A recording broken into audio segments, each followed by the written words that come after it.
जय Hind. Major general Rajan Kochar sir, जय हिंद। बहुत बहुत शुक्रिया समय देने के लिए। Thank you sir.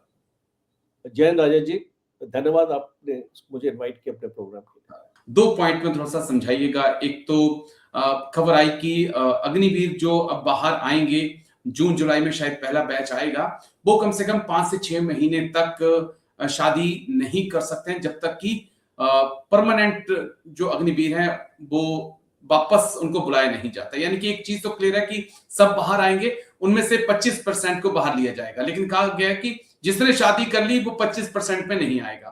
तो क्या कारण आप देख रहे हैं कि 4 साल भी अग्निवीर शादी नहीं कर सकते हैं, लेकिन घर आने के बाद भी 6 महीने तक वो शादी नहीं कर सकते हैं? इसके पीछे की क्या वजह हो सकती है सर? वो पहले तो ये वजह है कि ये जो 6 महीने का पीरियड है, इसमें अग्निवीर को एक ब्रेक इन सर्विस दिया जाएगा। ओके। अब जो अग्निवीर का जो जिनको रिटेन करना है, तो जो है ना, उनको एक ब्रेक इन सर्विस दिया जाएगा कि भाई आप जो फौज में दोबारा से ज्वाइन करेंगे तो उनकी गिनती उस दिन से शुरू होगी सर्विस की, उनको बैकडेटेड सीनियरिटी नहीं मिलने वाली। ओके। तो इसको ये एक इम्पॉर्टेंट टेक्निकल पॉइंट है जो इसका ध्यान रखना पड़ेगा, और इसलिए वो समझते हैं कि ये इनका जब तक एक्चुअली इसको फैसला नहीं होता है, तो जो इनको जो इंटेंस फोकस की जरूरत है इन अग्निवीर्स को। और ये खास तौर पे ये जो मैरिज वाला क्लॉज इसलिए लगाया हुआ क्योंकि एक तो 4 साल की है जी। ओके, दूसरा आप जो उसमें उसकी छोटी छोटी काट कूट ले ले, ट्रेनिंग पीरियड अपने निकाल दीजिए, 3 साल बच जाते हैं।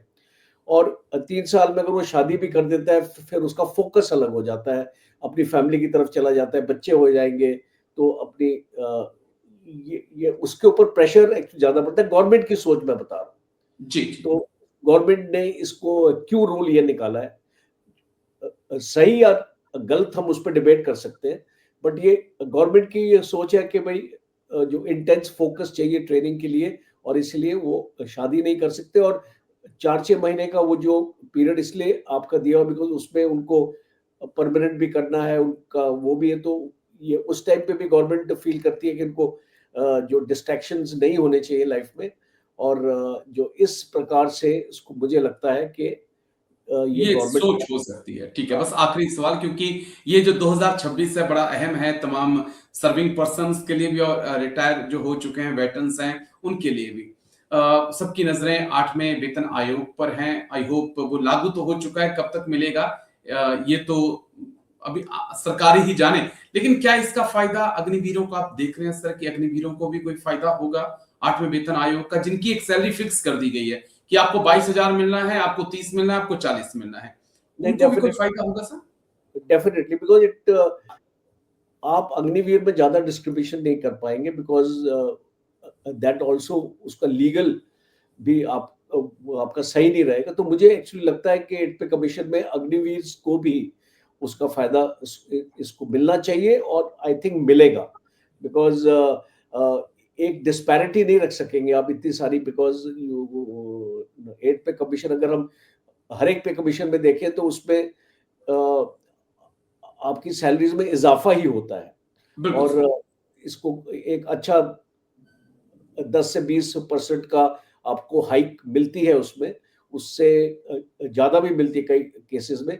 तो मुझे लगता है कि अग्निवीर के ऊपर भी कोई ना कोई इसका एस्केलेशन और जो सैलरीज का किया जाए।